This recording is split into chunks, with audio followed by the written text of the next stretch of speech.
the O-line, hopefully maybe some stability there. A lot of guys will be healthy this year. Conklin healthy on the first time for years. Demond Jones, hopefully he's completely healthy, and we will see what that Cleveland run game can produce. Dylan Gabriel, will he be our starting quarterback? Number 144, the Browns traded up out of the rest of the draft to get Shador. Now, here's the energy you want from Rudy Brew. I'm reaching out to you, Legendary Camp on the show. You know, Big Rude Promotions and Entertainment wants to work with you. I'm just saying, Shador is a lightning rod. And that's one thing that I know a lot of, let's say, NFL executives might have been by not only what, of course, Deion Sanders, prime time, neon Deion, prime time Sanders. You got to put the prime. I know it's Coach Prime nowadays, but you know, of course, one of my favorite players of all time in the NFL. So I got to show a little respect on the Sanders name, because I don't feel that same respect was given necessarily in the process during the draft. Not drafting the safety, excuse me. We got an undrafted free agent rookie safety who I think is supposed to be pretty good. Had to look up again where he's from, where he went to school at. Maybe I'll update you guys on the second draft wrap show. More of the whole league, go into our undrafted free agents a little bit. But the pass on safety in this draft, I thought was maybe a little bit risky. Maybe the undrafted guy come in. Don't forget Ronnie Hickman, who is slotted in as the free safety starter right now, along with Delpit at the other safety again. Don't forget, mentioned it in previous shows, Thornhill went to the Steelers in free agency. That, you know, again, I thought I'd been in a position. Yeah, I liked Hickman. He didn't have a great year for me. Maybe as a full-time, you know, starter, produce a little bit more. We'll see, though. Defensive end, this is an interesting one because why did people want Carter so much? They felt we needed a defensive end. A guy people are forgetting about because we signed him in free agency, Joe Tryon-Shoyinka. We'll see what he could do. Had 15 sacks so far in his career for the Bucs in 4 years, right? But you look at O'Conroe, he's still here, right? Alex Wright, he's here, he's healthy. And then McGuire had a decent season last year, maybe the starter opposite side, Myles Garrett. There's depth there at least. We even got a guy, Quara, that we signed. I don't know if he'll make the 53. It's doubtful, but you know, maybe there's a chance that he also helps us provide some depth. So why is it so crucial that the Browns acquired this first round pick for next year from Jacksonville? A lot of people think that it's really because of, or I've seen at least an article, it's because of Haslam's love for the Manning family and that he wants to get Arch Manning as the Brown future quarterback.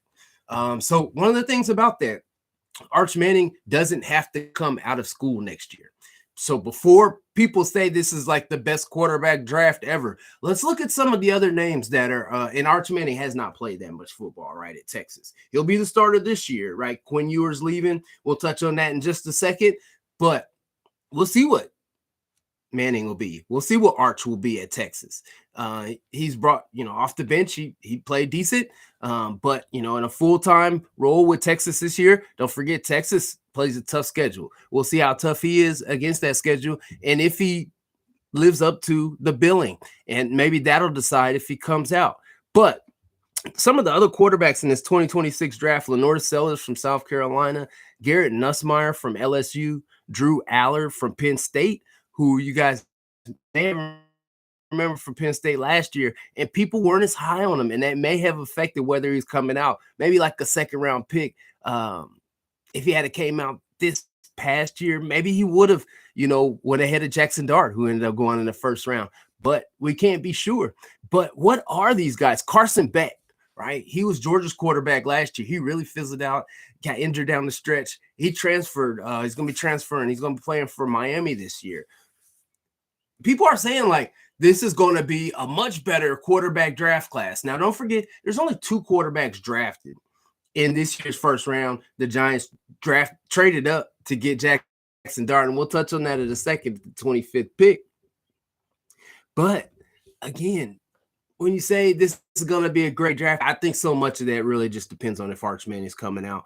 I don't know if he'll be great, but I know that when he does come out, he's probably going to be the number 1 overall pick in the draft, regardless of if his tape has shown. 44, but that's where he ended up going. So Jackson Dart at 25, Tyler Shook at 40 to New Orleans. Seattle drafted Milroe at 92. I mentioned that earlier, right before Cleveland drafted Gabriel. Was that?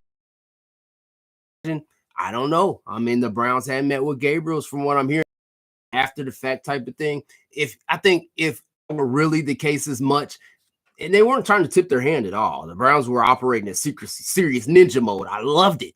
I loved the way that Andrew Berry mastered the draft.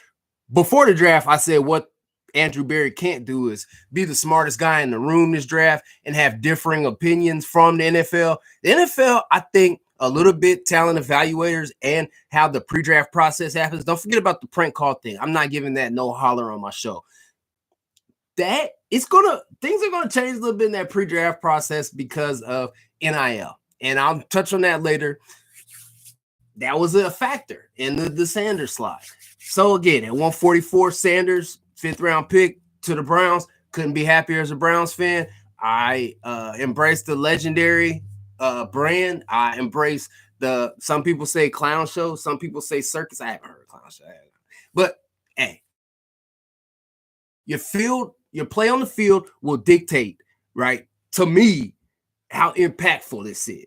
We've already seen that the guys out in the community, right, before he had to be there, that's a leader. That's a leader. And, leaders recognize leaders. That's the kind of guy I want representing my franchise.